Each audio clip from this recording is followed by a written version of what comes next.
13 number ग्रुपला आपण सुरुवात करतोय। अनिकेत सकट, योगेश सकट, आयुष मच्छीकर, गणेश सविनकर, शांता परमार, नितीन गोवळकर, गणेश सविनकर, अनंत कोंडविलकर,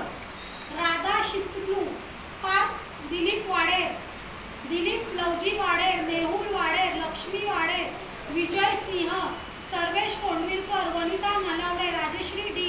रत्नसागर लुडवे, सारिका पाटील, सुरेखा कोंडविलकर, श्वेता कोंडविलकर, दीप्ती पांचाळ, रजनी बोरगरे, नमिता बोरगरे, गणेश बोरगरे, अंजली जाधव, रेश्मा हेलगावकर, वैशाली कदम, रमेश कोंडविलकर, लक्ष्मी वाडेर, देवेंद्र मकवाना, आनंद कोंडविलकर, आईजा अंजुम, प्रवेश अन्सारी, करुणा डिके, संजय ईश्वर पटेल, संजय ईश्वर पटेल, संजय ईश्वर पटेल, संजय ईश्वर पटेल, तृप्ती सावंत, भाग्यश्री जोगणकर, राहुल कळंबे, मंजुनाथ, खुशी देवलिया, बाळू परमार, पार्थ वाडेर, विजया देवलिया, स्नेहा पवार, निहाल शिंदे आणि सावंत खंदारे।